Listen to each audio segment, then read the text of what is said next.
Grade? Mm-hmm.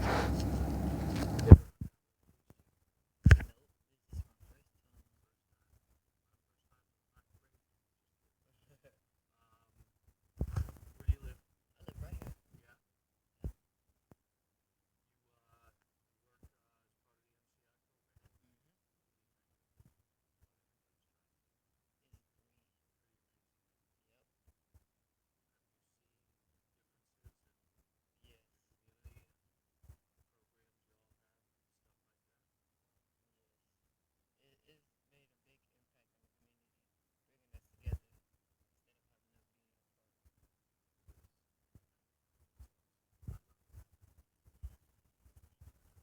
Okay, my friend, I'm all yours. I'm honest. I'm straight up.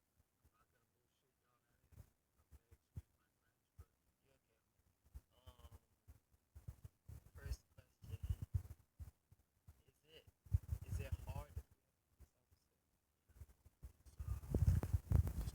French, but or I'm gonna have to write you a ticket. You don't want me to do that, do you? No. Okay, I don't blame you. I don't have a ticketbook that way, so I couldn't do it anyway. But I've been a cop for 41 years in Dade County.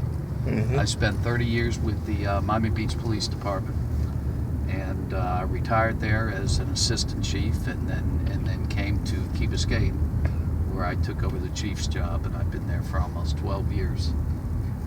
So I could tell you that it has been the most challenging thing in my life to be a cop in South Florida. In my early years, we had some very difficult times here in Miami. We dealt with the Cuban refugee crisis, the Mariel boat lift crisis. We dealt with the cocaine cowboys and the violence that they brought, the craziness and the drugs and the killings and things like that. The 80s also brought about a lot of turmoil here in the inner city.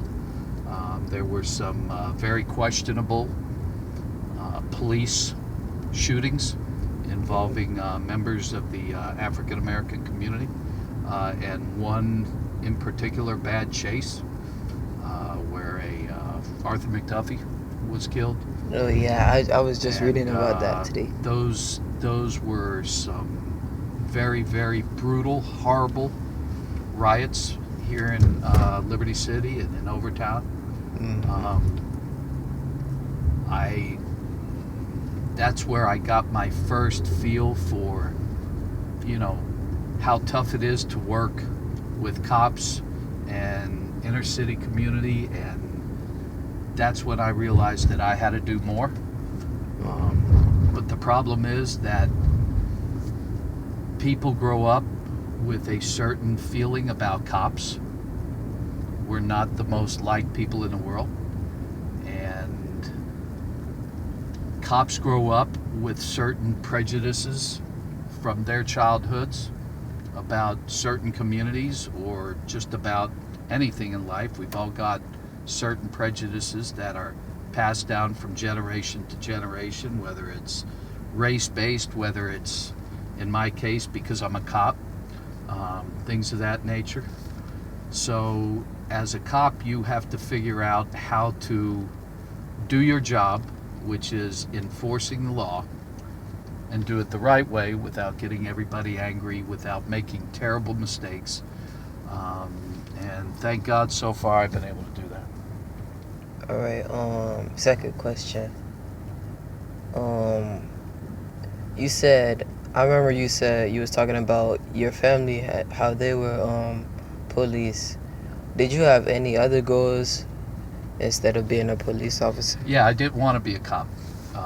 My older brother did because my dad was. So my older brother really wanted to be a cop, and he was.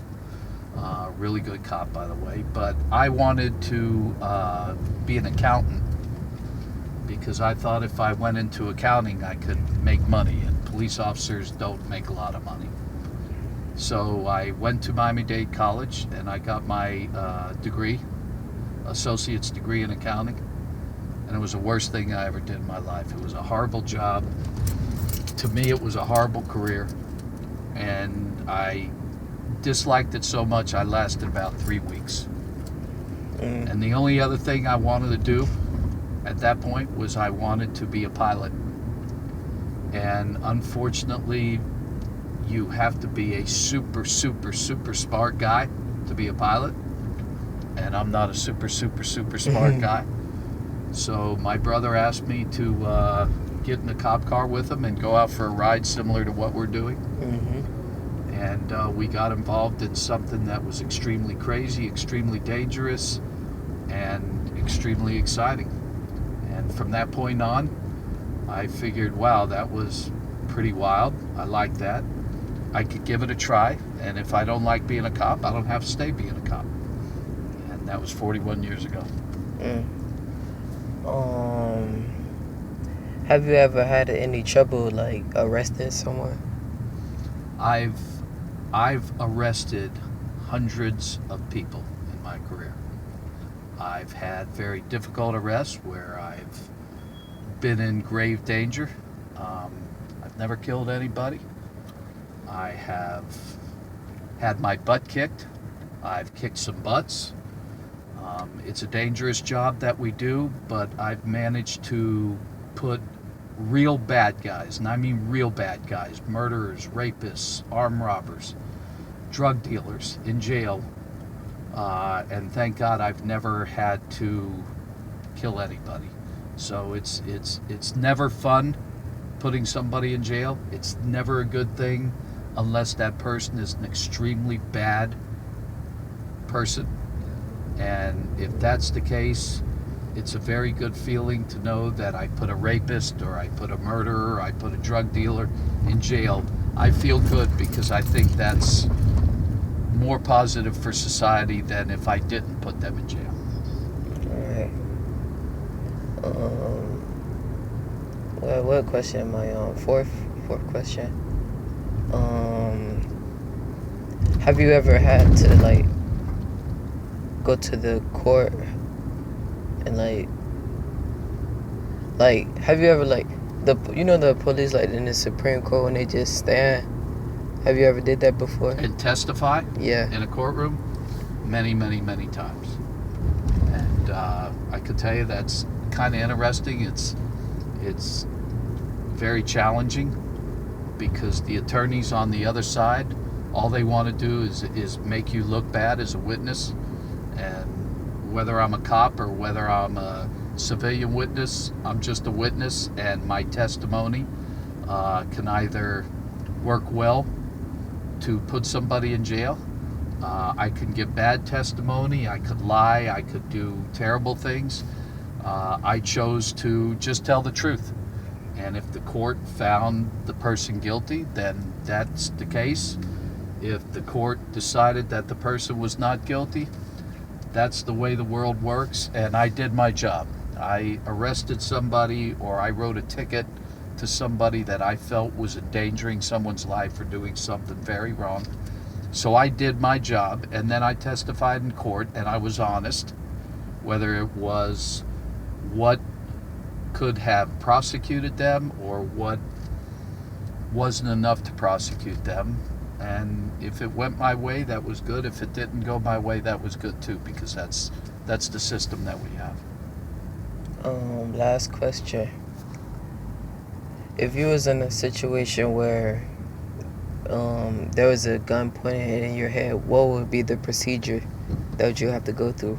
Okay, I was in that, and I'm going to tell you exactly how it happened. I was a sergeant in the narcotics unit, and we were in a different jurisdiction. We were in an apartment complex, and we were doing a drug deal with a drug dealer, and we could hear the guy that we had trying to do the deal in his room had a microphone on him. He was wearing a wire, and we could hear him ask the drug dealer, "Why are you pointing that gun at me? I didn't do anything wrong. I'm here to make a deal with you." And we knew right then and there that the drug dealer had a gun and he might kill our guy. So we had to make the decision to go into the room. I was the first one through the door, and as I made my way into the hallway, the bad guy came around the corner with a .45 automatic, put it in my face. I had my gun in his face. I kept ordering him to drop the gun, that I was a cop. He kept saying he was going to kill me. I was probably a second, maybe a half second away from pulling the trigger. And what seemed to feel like it was an hour was probably just a few seconds of yelling back and forth. My guys behind me couldn't help me, because if they would have tried to shoot the guy, they would have shot me. So I either could have just shot the man, I could have continued to do what I did, which was yell, scream, try and get him to drop the gun, or he could have shot me first. And as God was there with me that day, I didn't have to shoot him. He realized that he was not going to make it out of there alive, and he dropped the gun, and we put him in jail. What was his sentence? He got 10 years in federal jail. Well, I guess this is not the last question. Keep going. How many years would you get? How many years will you be sentenced for if you shot a police officer?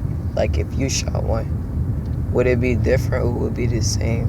That's a great question. I can tell you that the way police officers are being treated now, they're actually receiving stronger sentences for screwing up than other people might receive. And the reason for that is that people feel that we should know better, because we're cops and we're supposed to be doing the right thing. So if I were to shoot somebody illegally and they actually brought me to trial, I would end up, if the person died, probably doing life in jail. If the person didn't die, maybe doing 30 years, 40 years in jail. But they're very, very harsh now on police officers who screw up. Now, a lot of people will say cops never get arrested, cops never go to jail, that used to be very true. It was hard to see a cop going to jail. The system didn't work that way. But it's different now, and cops cannot do things that are above the law and against the law and expect to get away with it.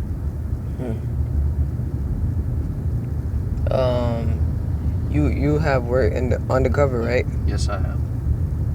Have you ever been pressured to, like, when someone has pressured you to try to make you try to like bust you from being undercover?